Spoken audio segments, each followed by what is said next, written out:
Well, there's a new unwritten rule now in football. If Bristol City are taking 3,000 fans away, you know exactly what sort of performance the team are going to give them. We are here to talk about that travesty of a performance at Fratton Park. Welcome to Where Robins Walk.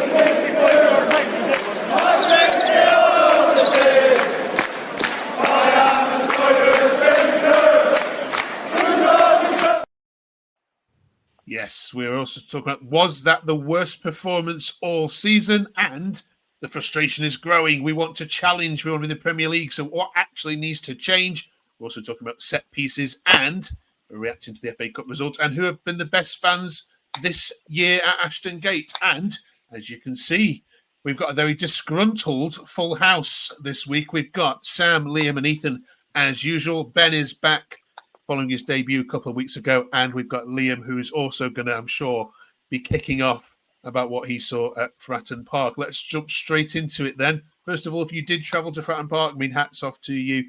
Sam, does that go down as probably one of the worst weeks of weather or weekends of weather you've had to get from Temple Meads anywhere in recent memory? Yeah, definitely. I mean, you know, we arrived at Temple Meads early, expecting our train to come. It got cancelled, but then fair play to the Bristol City family offering lifts and that.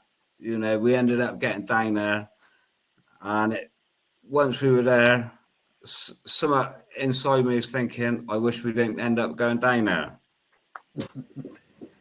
It does happen a lot, Liam Fowler, in the middle there, doesn't it? 3,000 fans away, and every single time you sell out your away end, the team forget to actually turn up.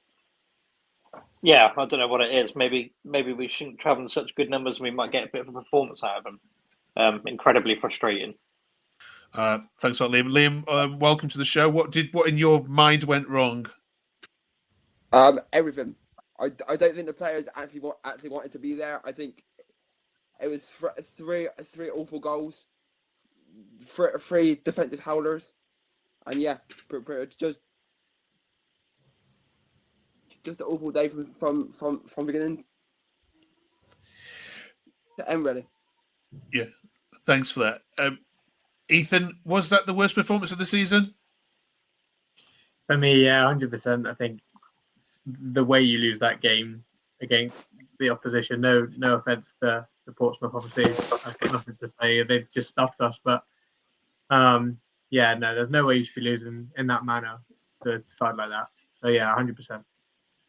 Ben, let's have a look at some social media takes, shall we? Rob says the away end was empty long before the end. I did not see this coming. We managed to be even worse than Blackburn or Derby away.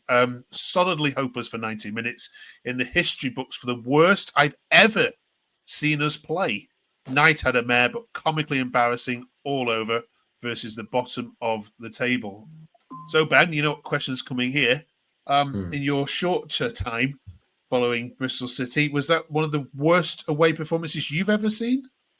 I think so. I think to lose in that manner to bottom of the table, kind of with all the build up with how good we were against Plymouth, and I mean we was expected to win and we could have really narrowed the gap. I think the manner I think is the big part. Obviously we lost, but to lose 3-0 doesn't sound good.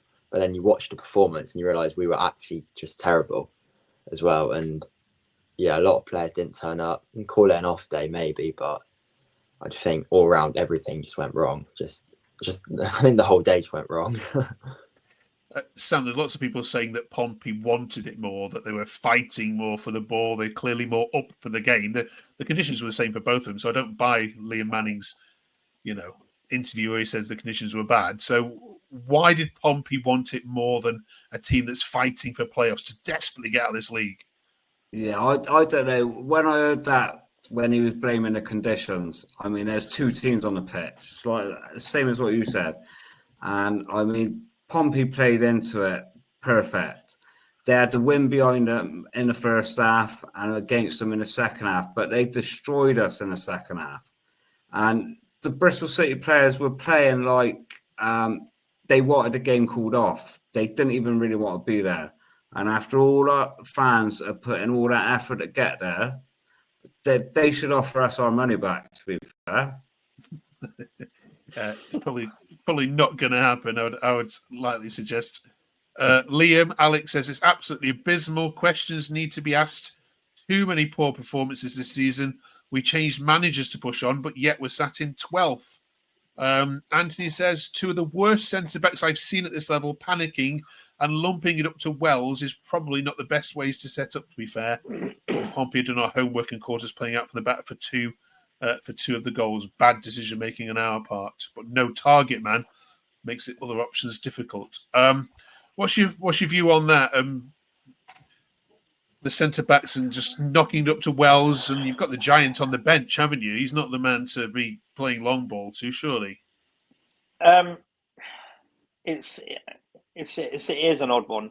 We used to have the problem when we had Gigi up front. We used to hit it into him and just hope for the best. But the only thing I can say in Wells' defence, he does use his body quite well in usual situations. He does use his body quite well, gets in front of defenders, and he's able to hold it up. The conditions yesterday weren't going to let us do that. As for having a target man on the bench in probably Miuli out of the two of him and Armstrong, he hasn't shown enough to be that target man. He doesn't hold on to the ball. He keeps trying his fancy flicks. So I can understand why that wasn't introduced into the game. But overall, as a performance, it was diabolical. The thing is, I'm not even angry about it. It's just, you don't laugh, you'll cry. It is 3 times a season we've lost 3-0. It's just not acceptable at all. Yeah, not for a team that's supposed to be challenging this year. Liam, thanks for that, Liam. New Liam.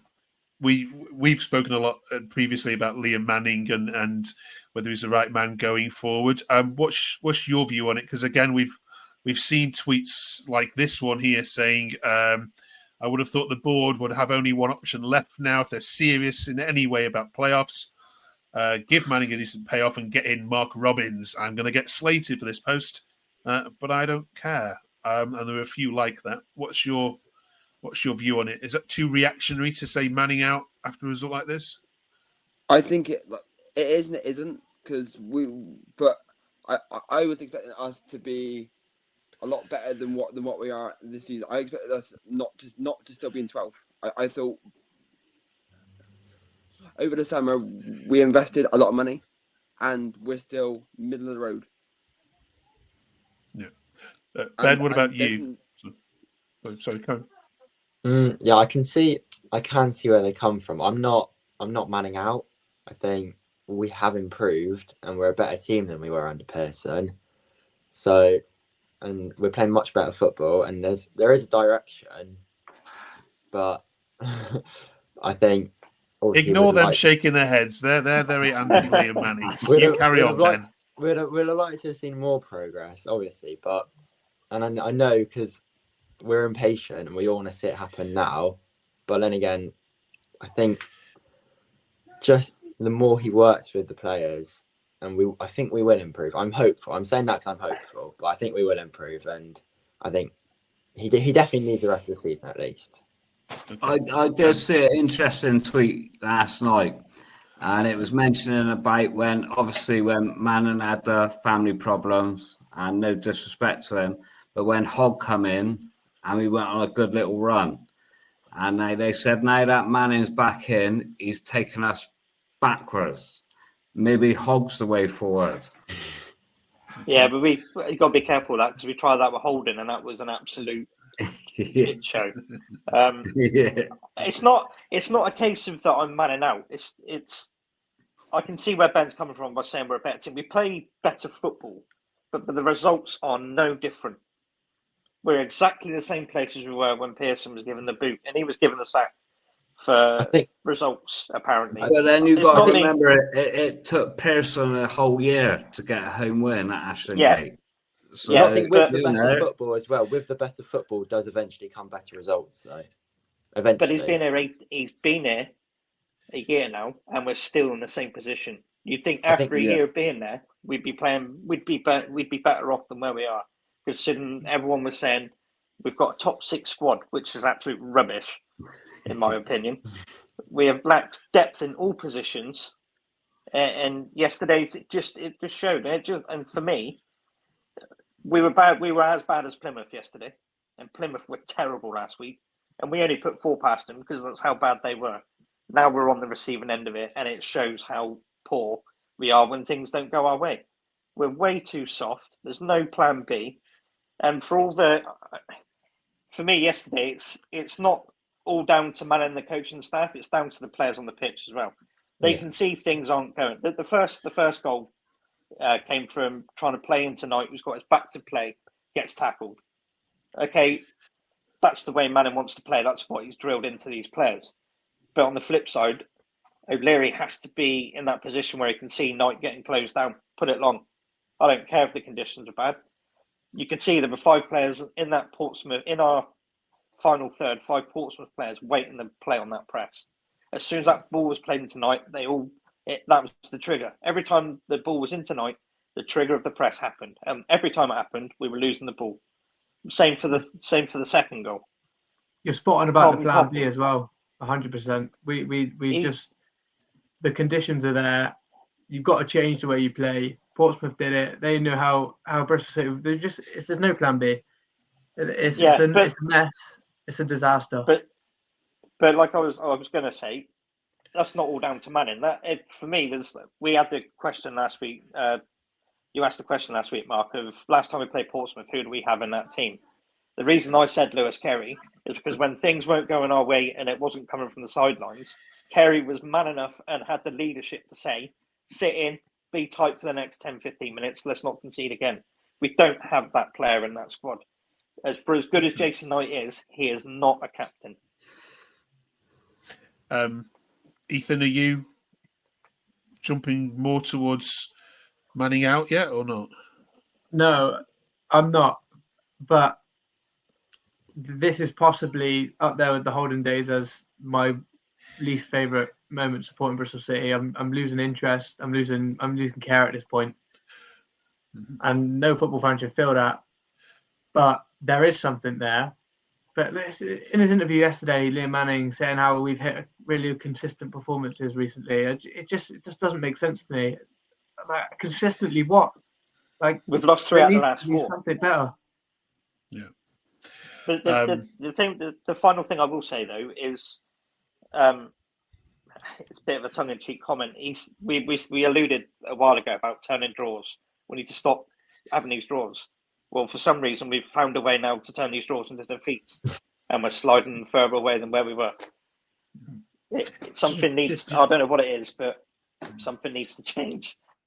It was only a month ago when you went to Norwich and ended their streak, and we were all singing praises, weren't we? But on Ethan's point about being disinterested, that was I read a lot. And if you're watching this, please comment below as whether this is true or. But football fans, if they're angry, that's great. If they're passionate, that's great. But when you've got apathy, which seems to be seeping in now, apathy is probably the worst thing to have, isn't it? As a football fan, you're saying that people don't care. Like, I really can't be bothered for it. And this was a tweet I saw, which thank you, James, for letting us share this one. 1975 to 1976 for a 10-year-old was the best time in my life. Will I ever feel that feeling again? Supporting the team I love and adore, not with the owners that have no ambition and are happy for second best and mid-table mediocrity. As a City fan, I am so frustrated and fed up with this. And all of you have been following this team for many, many years. Sam is probably one of the elder statesmen in the room. Do you share that view that fans are just now getting ground down with this? 100%. I mean, I've seen us at our worst, seen us at our best when we won a league under Couple and Steve Cottrell. Do you know what I mean? And this season is just so inconsistent. It's so inconsistent. Liam, you share that kind of can't be bothered to even watch it on the telly, even though it's on kind of approach that people are coming from? I can see where they're coming from. At times, you're going to feel like that at times, especially with the performance like yesterday, if that keeps on happening. Yeah, 100%. I will always make a point of watching. even if we do get spanked. But I can definitely see where people come from. But I will say about that tweet about the lack of ambition from the owners, etc., etc. I can see their argument, but at the same time, we wouldn't be where we are as a club if it wasn't for the Lansdowns and the owners and etc. But one thing I will say is, I think. Sorry, I was going to say, I agree with you there, Leon. Like, you know, we wouldn't have the ground, the infrastructure, the training facilities if it weren't for Steve Lansdown. But I think a lot of people criticise him, but he's put a lot of hard work into Bristol City. I think Lansdown's downfall, he is a very clever man with creating the Bristol Sport franchise. If he wants someone to come in and be an investor for the football club, they're going to have all the other ties to come with it. And I don't think there's anybody out there that's going to want to put investment into 2 football teams, a rugby and a basketball team. No matter how much of a... And the ice hockey team. Yeah. Well, exactly. So I think he's shot himself in the foot with that side of things, because I don't think if someone was to come in, they would say, I want to put investment towards Bristol City Football Club. I don't think he would take that. I think it would be all for one or one for all. That's the only thing I will say, is I think he shot himself in the foot a little bit with the sport franchise. Okay. All right, let's leave the Portsmouth game alone then for a second. You've got a chance this week, of course, to sort that all out. Sunderland away this midweek before we record this week. Can't comment on that. And then QPR, who were in the relegation game before this weekend started, up to Ashton Gate this weekend. Liam, there's been a lot of chat, new Liam, there's been a lot of chat in football this week about set pieces and the importance of them. And actually, on our Norwich chat, our leading headline is going to be, they want their set-piece coach sacking. This is where we've got to in football. If we look at your stats for set pieces, you are near the relegation form in terms of goals from set pieces or goals that have come directly from second balls from set pieces in 3. First of all, as a fan, is football gone a bit too far with these set piece and employing set piece coaches for you? And do we talk about it too much? I mean, I think so. Yeah, I think it's gone a bit too kind of technical now, and I feel like it's gone a bit too left side. If you know what I mean. Yeah. Ethan, you play semi-professionally. I think I've got that right. How much do you work on set pieces?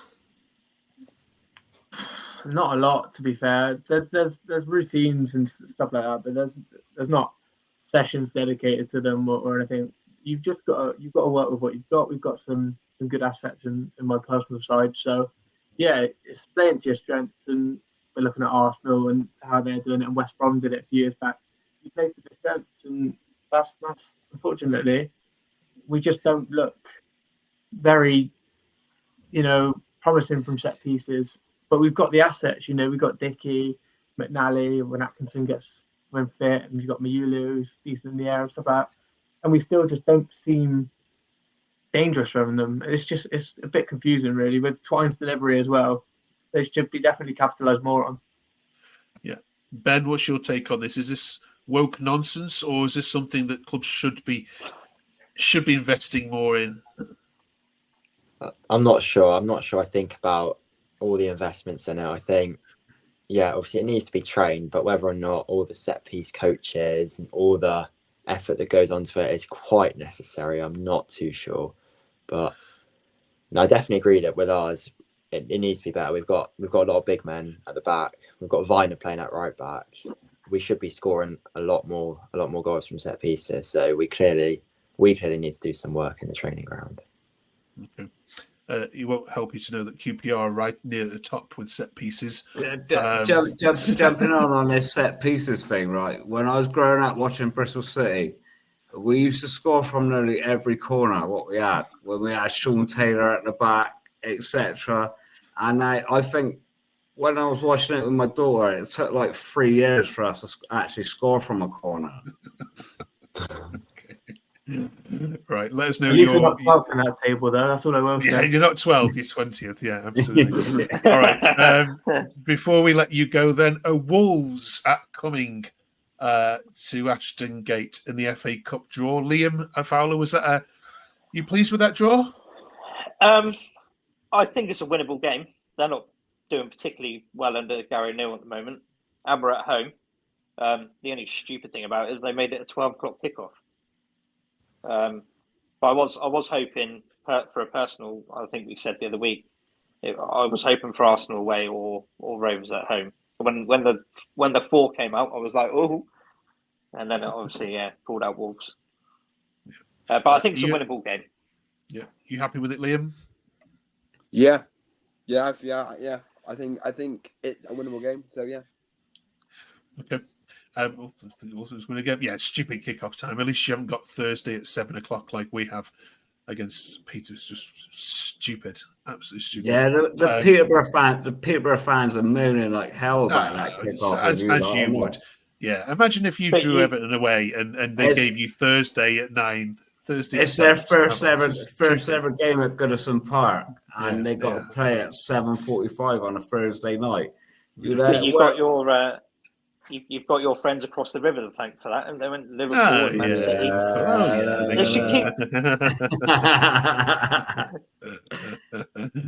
Oh dear, we seem to have lost Sam from that.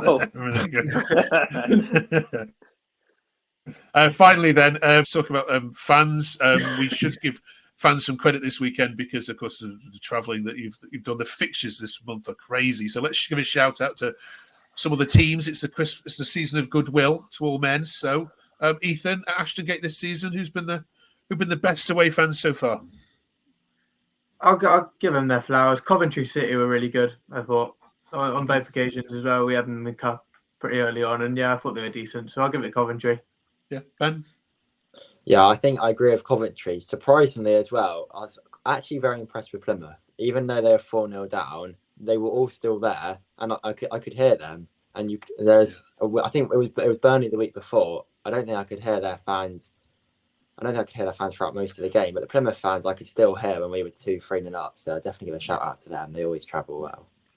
Yeah, it's their closest away game, isn't it? Sam? I would have to give it to the Plymouth fans.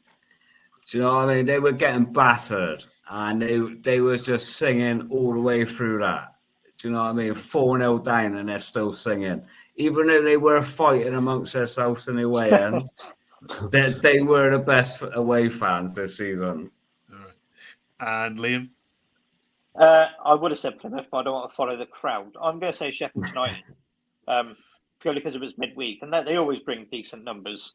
To bring, I think it was about 1,300 they bought for a midweek game. I would say Sheffield United for me. Sorry, another shout out would be Sheffield Wednesday. They brought down a lot more than Sheffield United on their game for a boring 0-0 draw. All right, don't wind them up. And it is a season of goodwill. So if you would like if you run a business in Bristol or have a Bristol-based charity and you would like to sponsor our shows for the next 2 weeks for no cost whatsoever, drop us an email to admin@theterracetalk.com. We will have your business and charity at the bottom of the screen for our Christmas shows. Right. Thank you, you lot. Thank you, of course, Liam, as well.